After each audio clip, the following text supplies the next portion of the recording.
अगली सुबह हुई तो सभी की आंखों में उम्मीद थी कि शायद उन्हें डेट प्रीपोनमेंट को लेकर आज कोई अच्छी खबर मिल जाए, वरना कुछ और रास्ता सोचना होगा। एकांश इस सब में कोई भी इलीगल स्टेप नहीं लेना चाहता था, क्योंकि उसे श्रेया को छीनना नहीं बल्कि उसे पाना था। आदि और सिया तो जल्दी रेडी होकर नीचे आ गए थे। सिया की आंखों में भी फिक्र साफ दिखाई दे रही थी, यष्टि और श्रेया के लिए। इधर एकांश और यष्टि अपने रूम में ही थे। यष्टि की सुबह जल्दी उठने की वजह बन गई थी श्रेया, और वो उसका चेहरा देखकर अपना दिन शुरू करना चाहती थी। लेकिन अब उसके पास कोई भी नहीं था जिसे वो सुबह उठाकर रेडी करे, जिससे वो स्वीट स्वीट बातें करे, जिसकी बदमाशियों को, उसकी खामोशियों को भी वो समझ जाए, जिसके साथ वो लुका छिपी का खेल खेल सके। एकांश ने यष्टि को अपनी बाहों में समेट लिया। इस समय यष्टि का सर एकांश के सीने में छुपा था। वो एकांश के सीने से लगकर हल्के हल्के से आंसू बहाए जा रहे थे, जिससे एकांश का दिल बैठा जा रहा था। वो यष्टि को ऐसी हालत में नहीं देख पा रहा था। यष्टि, चलो रेडी हो जाओ, नीचे ब्रेकफास्ट करने चलो मेरे साथ। मुझे कहीं नहीं जाना। जिद मत करो, तुम्हें पता है कि ये हमारे बच्चे के लिए हार्मफुल हो सकता है। मैं एक अच्छी माँ नहीं हूँ। ऐसा नहीं है, तुम एक बहुत अच्छी माँ हो। मैं श्रेया को वापस ले आऊंगा। मुझे श्रेया को देखना है। तुम सिर्फ उसे देखोगी नहीं, बल्कि वो हमेशा हमेशा के लिए तुम्हारे पास आ जाएगी। बस थोड़ा भरोसा रखो मुझ पर। मुझे आप पर पूरा भरोसा है। तो चलो अब मेरे साथ नीचे। सिया, आदि और शोभित तुम्हारा वेट कर रहे होंगे। हम्म, बोलते हुए यष्टि एकांश से अलग हुई। अब एकांश भी बेड से उठ चुका था। यष्टि के नहाने के बाद एकांश भी नहाकर रेडी हो गया था। ऑफिस जाने का उसका बिल्कुल भी मन नहीं था, क्योंकि सबसे ज्यादा ध्यान उसे इस समय श्रेया के केस पर लगाना था। इधर विशांत ब्रेकफास्ट टेबल पर बैठा था जब रेखा श्रेया को लेकर नीचे आई, और उसने श्रेया को विशांत के पास बिठा दिया।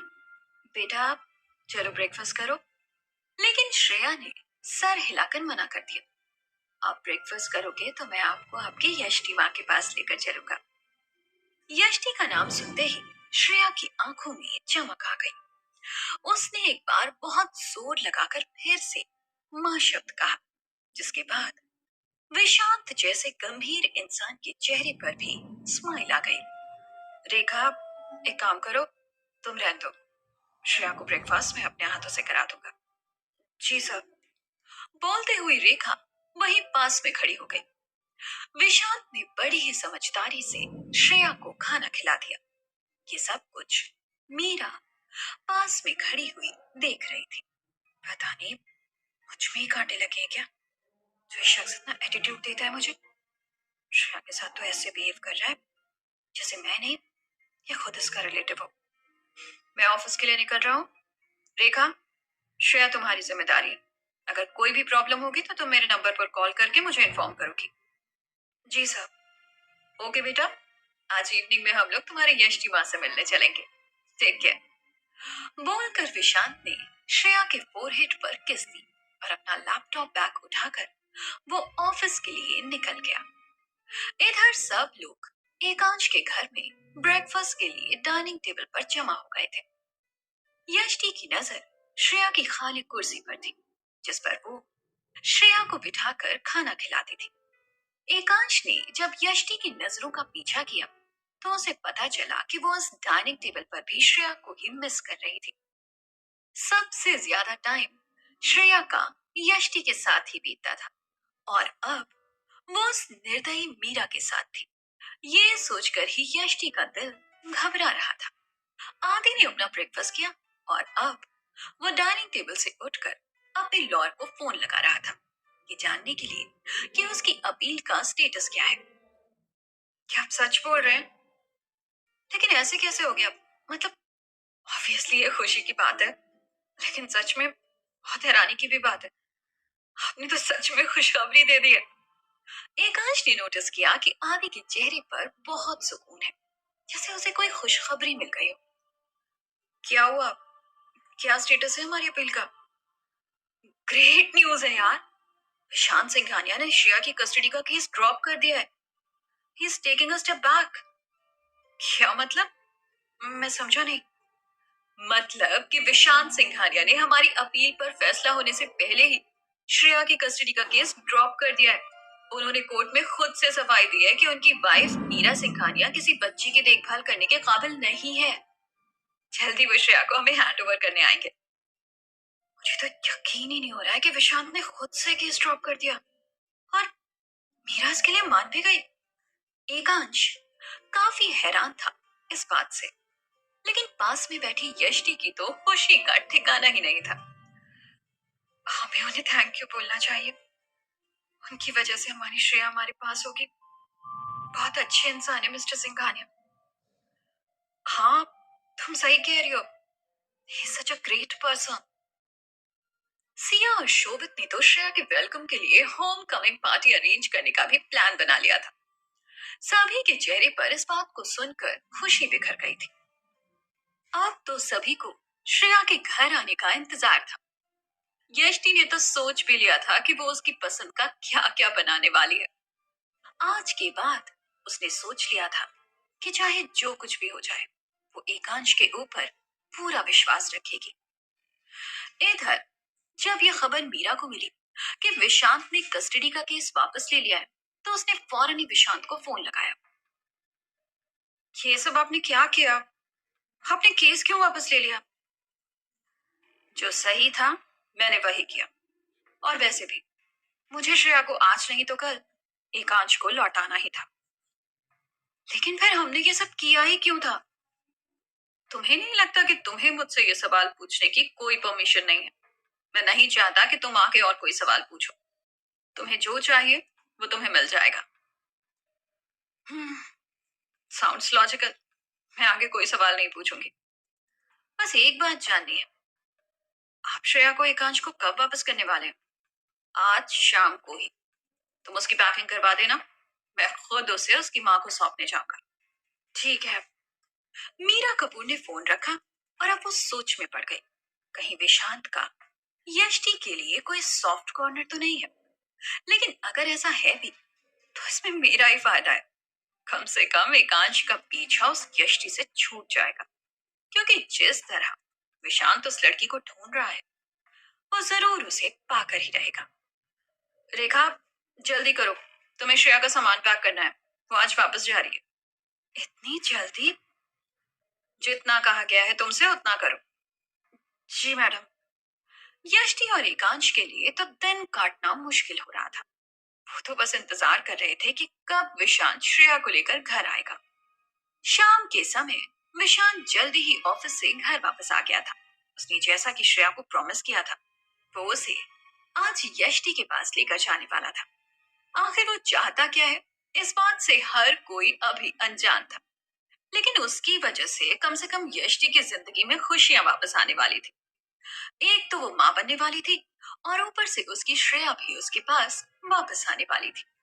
अब देखना यह है कि आखिर क्या लिंक है एकांश की फैमिली से विशांत सिंघानिया का। कर लिया। अभी जब हम लोग हॉलिडे ट्रिप पर गए थे, वहीं हमने शादी की है। मैं बहुत जल्दी एक ग्रैंड पार्टी देने वाला हूँ उसके लिए। हम्म अब तो हमारे पास सेलिब्रेट करने के लिए दो रीजन हो चुके हैं। एकांश ने खुश होते हुए कहा। इधर सिया इन सब से अनजान यष्टि के पास श्रेया से बातें करने की कोशिश कर रही थी। उस दिन श्रेया की माँ बोलने से यष्टि को उम्मीद मिल गई थी कि अब श्रेया बहुत ही जल्द बोलने लगेगी। शोभित ने एक्साइटेड होते हुए कहा, वाह, अब तो मेरे दो हैंडसम जीजू हैं। हादी भैया। उप्स, हादी जीजू। हाँ, बहुत हैंडसम हो, मेरे काश जीजू की तरह। आदि के चेहरे पर स्माइल आ चुकी थी शोभित की यह बात सुनकर।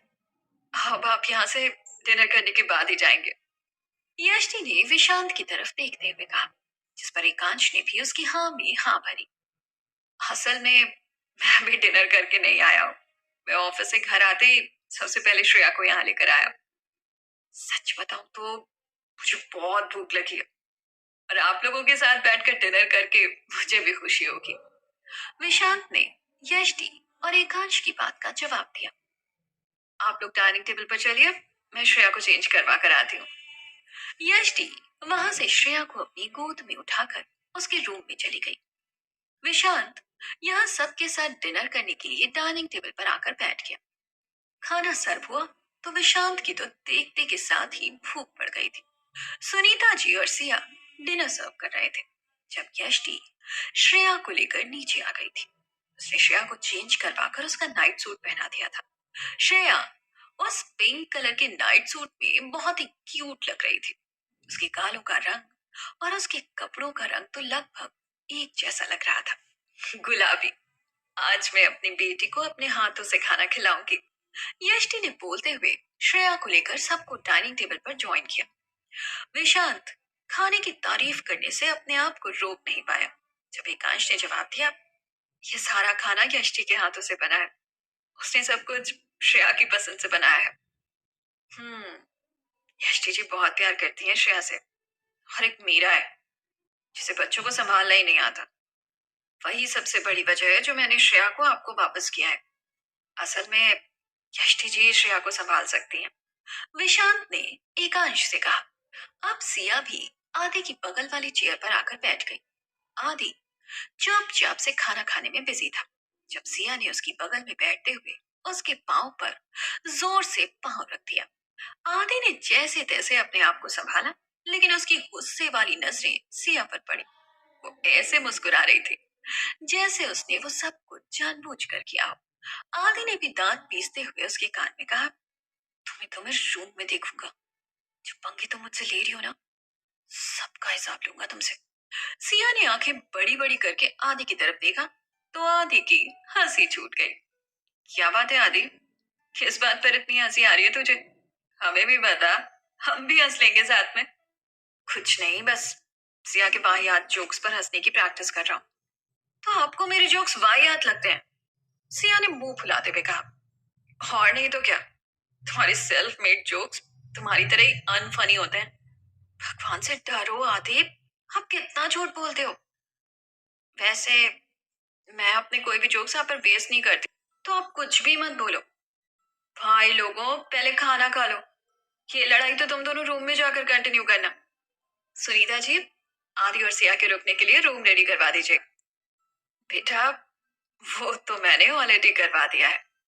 एकांश और सुनीता जी की बातें सुनकर सिया की तो हालत ऐसी हो गई थी जैसे खाना उसके हलक से नीचे नहीं उतर रहा हो। आदि ने सिया की तरफ देखते हुए आंख मारी, जिसके बाद सिया की हालत और भी खराब हो रही थी। कोई नहीं मिस्टर आदित्य कपूर, तुम्हारे साथ रहकर मुझे तुम्हें अच्छे से हैंडल करना आ गया है। देखती हो आप कैसे मुझे परेशान करते हो। सिया अपने मन में सोच रही थी। अब सभी ने अपना डिनर खत्म कर लिया था। एकांश ने विशांत से अपना कांटेक्ट नंबर एक्सचेंज किया और आदि ने भी। अब विशांत वहां से अपने घर के लिए निकलने लगा था जब श्रेया ने आकर पीछे से विशांत का हाथ पकड़ लिया। विशांत पीछे मुड़ा तो उसने देखा कि श्रेया ने उसका हाथ पकड़ा हुआ था। विशांत नीचे घुटनों के बल बैठा और उसने श्रेया के गाल पर किस करते हुए कहा, बेटा, अभी विशांत अंकल जा रहे हैं, लेकिन मैं तुमसे मिलने आऊंगा। Okay baby. श्रेया ने भी उसे थैंक्स बोलने के लिए उसे गले लगा लिया। एकांश और यष्टि समझ पा रहे थे कि एक इनोसेंट सी बच्ची के लिए किसी के दिल में प्यार को पढ़ना कितना आसान होता है। उसने विशांत के अंदर की उस सॉफ्ट फीलिंग्स को भी पहचान लिया था। अब यष्टि ने आगे आकर श्रेया को संभाला और विशांत वहां से उठकर जा चुका था। विशांत घर से बाहर निकला ही था जब उसके फोन पर किसी का फोन आया। ये उसकी माँ का फोन था। विशु बेटा, कुछ पता चला उसका? नहीं माँ, अभी नहीं, लेकिन मैं जल्दी उसका पता लगा लूंगा। मेरे कदम अब उससे ज्यादा दूर नहीं है। इतना बोलकर विशांत ने फोन रख दिया। आखिर किसकी तलाश है विशांत को जिसके लिए वो ये सब कर रहा है? उसने मीरा से कहा था कि उसके ऊपर सिर्फ एक ही शख्स का हक है। तो क्या इतनी गहराई है विशांत के प्यार में? विशांत ने एकांश की फैमिली को एक बार फिर से जोड़ दिया था, लेकिन उसकी आंखों में उस शख्स को पाने की तड़प साफ नजर आ रही थी। तो दोस्तों, आज के इस एपिसोड की कहानी बस यहीं तक। कहानी के अगले एपिसोड के साथ फिर मिलती हूँ आपसे।